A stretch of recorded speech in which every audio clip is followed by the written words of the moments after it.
আসমান জমিন সৃষ্টির 50,000 বছর পূর্বে, 50,000 বছর পূর্বে সাত আসমানের ঊর্ধ্বে লৌহে মাহফুজে তাকদীরের মধ্যে আল্লাহ তাআলা তার কুদরতি কলম দিয়ে এই সমস্ত সৃষ্টির সমস্ত তাকদীর, রিজিক, সমস্ত বরাদ্দ আল্লাহ তাআলা লিখে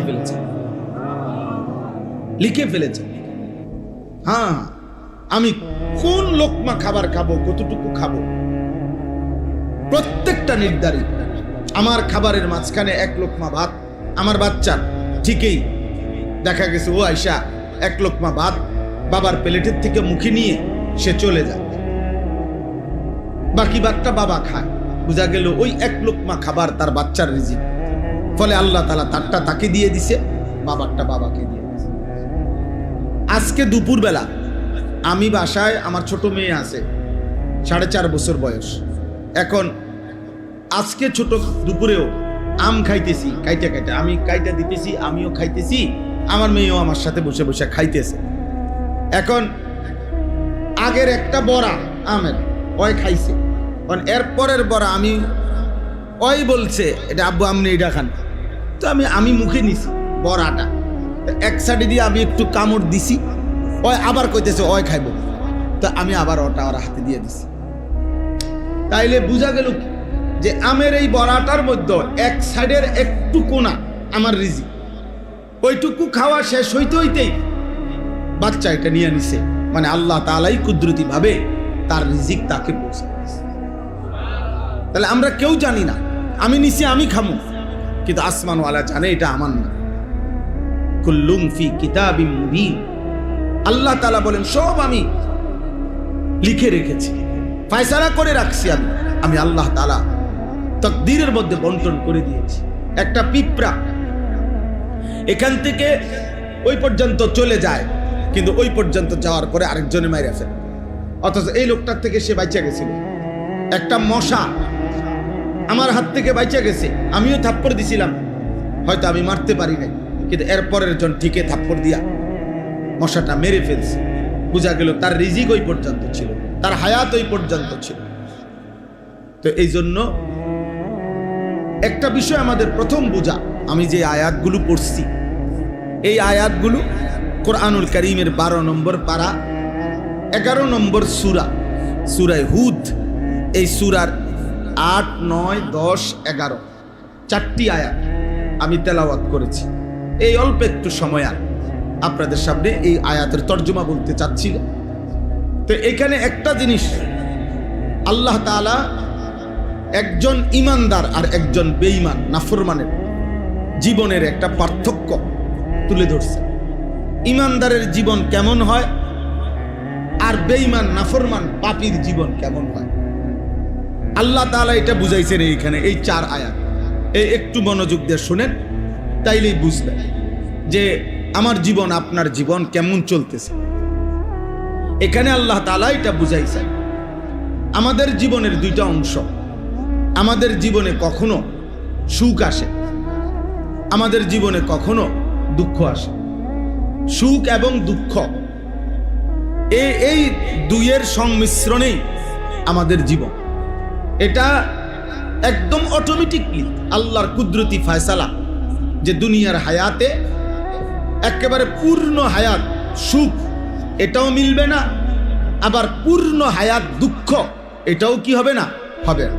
সুখ আর দুঃখের মিশ্রণ, কখনো আমার প্রত্যাশা পূরণ হয়, কখনো আমার প্রত্যাশা পূরণ হয় না, কখনো আমার চাওয়া পাওয়া পূরণ হয়, কখনো আমার চাওয়া পাওয়া পূরণ হয় না, কখনো ভালো লাগে, কখনো ভালো লাগে না, কখনো আনন্দ, কখনো বেদনা, কখনো সুখ, কখনো দুঃখ, কখনো হাসি, কখনো বিষণ্ণতা, কান্না। তো এর মাঝেই আমাদের জীবন, এর মধ্যেই জিন্দেগি। তো আল্লাহ তাআলা বলেন একজন বেঈমান, একজন নাফরমানের জীবন কেমন?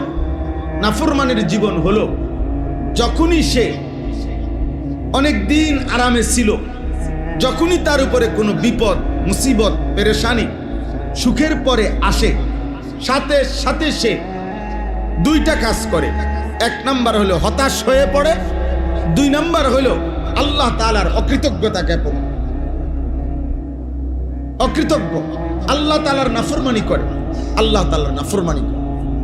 আবার যখন একটি নির্দিষ্ট সময় পরে তার দুঃখ পেরেশানি দূর হয়ে যায়, সুখ স্বাচ্ছন্দ্য সচ্ছলতা আবার ফিরে আসে, তো আবার পুনরায় এবার বলে একটা পেরেশানিতে আসিলাম, একটা বিপদে আসিলাম, বিপদ আপদ সব কাইটা গেছে, হ্যাঁ এখন আর কোনো সমস্যা নেই, এখন আর কোনো সমস্যা নেই।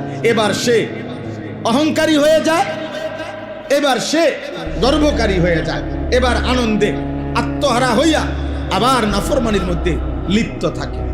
আগের মুসিবতের সময়ও আল্লাহকে স্মরণ করে নাই, এখন সুখের সময়ও আল্লাহকে কি করে নাই, স্মরণ করে নাই।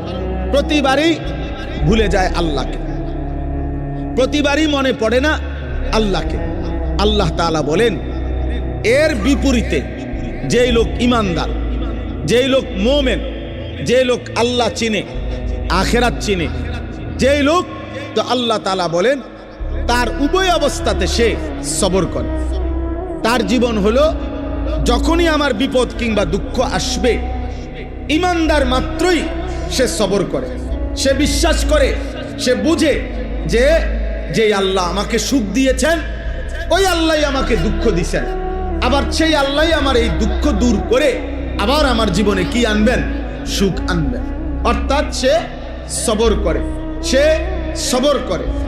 দুঃখে সে আল্লাহর উপর থেকে ভরসা হারায় না, সুখে সে আল্লাহ তাআলার অকৃতজ্ঞতা, নাফরমানি আর পাপ অবাধ্যতা করে না, বরং উভয় অবস্থাতে সে সবরের মাধ্যমে, আমলের মাধ্যমে সে তার জীবন পরিচালিত করে।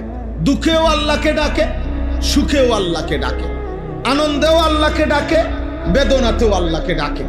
সর্বাবস্থায় আল্লাহ তাআলা বলেন, আমি ওয়াদা দিলাম আমার এমন ইমানদার বান্দার পুরা জিন্দেগীর গুনাহ আমি মাফ করে দেব এবং শ্রেষ্ঠতম বিনিময় জান্নাত তাকে দিয়ে দেব, জান্নাত তাকে দিয়ে দেব। আর ওই যে নাফরমান, যেই নাফরমান প্রতিনিয়ত সে মনে করে হায়াত আল্লাহকে ভুলে যায়, যে এই বেঈমান, এই নাফরমান, এই পাপীর জীবন হইল সে সারাক্ষণ সুখ কামনা করে। তার কথা হইল 24 ঘন্টা পুরা হায়াত সুখ, আনন্দ, উল্লাস আমার প্রাপ্য, আমার প্রাপ্য এটা। এজন্য যখনই বিপদগ্রস্ত হয়, পেরেশানিতে পড়ে, অভাবে পড়ে, দুঃখ এবং যন্ত্রণায় পড়ে, তখনই সে হতাশ